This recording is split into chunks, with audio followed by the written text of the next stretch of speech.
নমস্কার বন্ধুরা, অল বাংলা টেক্সের একটা নতুন ভিডিও আপনাদের সকলকে স্বাগত। তো বন্ধুরা, আজকে দেখাবো কিভাবে পাঞ্জাব ন্যাশনাল ব্যাংকের নতুন এটিএম কার্ডের পিন জেনারেট করবেন। তো বন্ধুরা চলুন স্টেপ বাই স্টেপ এই ভিডিওর মাধ্যমে জানার চেষ্টা করব কিভাবে পাঞ্জাব ন্যাশনাল ব্যাংকের এটিএমে পিন জেনারেট করতে হয়। তো ভিডিওটা স্কিপ না করে লাস্ট পর্যন্ত কন্টিনিউ করবেন। আর এরকম ভিডিওর নোটিফিকেশান পেতে চ্যানেলটি সাবস্ক্রাইব করে পাশে থাকা বেল আইকনটা অন করে অল করে দেবেন, যাতে পরবর্তী ভিডিওর নোটিফিকেশন আপনারা দ্রুত পেয়ে যান। চলুন তাহলে যাওয়া যাক পাঞ্জাব ন্যাশনাল ব্যাংকের নিজস্ব এটিএমে গিয়ে লাইভ প্রসেসটা দেখাবো। পাঞ্জাব ন্যাশনাল ব্যাংকের নিজস্ব এটিএমে ঢুকে আপনার নতুন ডেবিট কার্ডটা দেখুন, যেটা চিপ লাগানো সেদিকটা মেশিনের কার্ড এন্টার করার জায়গায় ওখানে এন্টার করবেন। এন্টার করার পরে কিছু সময় ওয়েট করবেন। ওয়েট করার পরে এবার দেখুন কিছু লেখা আসবে। এবার দেখুন বাঁদিকে ক্রিয়েট চেঞ্জ পিন লেখাটা আসবে, এটাই আপনি টাচ করবেন। টাচ করার পরে এবার ডান দিকে দেখুন ওটিপি জেনারেশান, এটাই ক্লিক করবেন। এবার দেখুন OTP has been send on your registered mobile number, মানে আপনার রেজিস্টার্ড মোবাইল নাম্বারে ওটিপি সেন্ড হয়ে গেছে। এবার কার্ডটা বের করবেন। বের করে কিছুক্ষণ ওয়েট করবেন।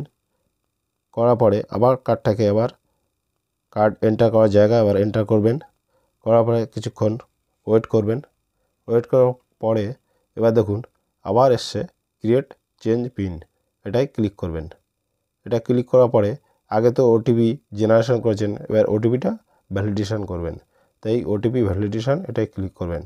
ক্লিক করার পরে আপনার 6 অঙ্কের যে ওটিপিটা আপনার রেজিস্টার্ড মোবাইল নম্বরে গেছে সেই মোবাইল নাম্বারটা এখানে এন্টার করবেন। করে 6 ডিজিট মোবাইল নাম্বারটা এন্টার করার পরে এবার নিচে ইয়েস, এই ইয়েসটা ক্লিক করবেন।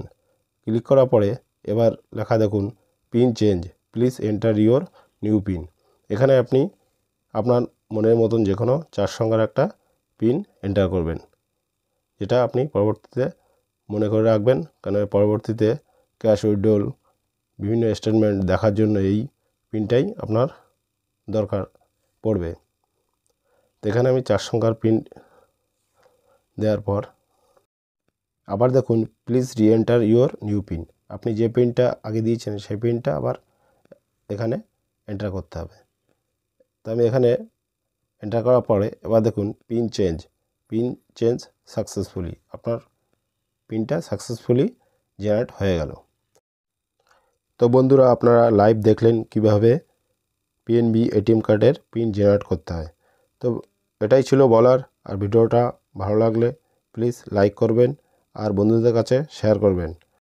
আর চ্যানেলে নতুন কোনো বন্ধু হয়ে থাকলে প্লিজ চ্যানেলটি সাবস্ক্রাইব করে পাশে থাকা বেল আইকনটা অন করে অল করে দেবেন। দেখাচ্ছে পরবর্তী কোনো ভিডিওয়। ততক্ষণ সুস্থ সাবধানে থাকবেন। ধন্যবাদ।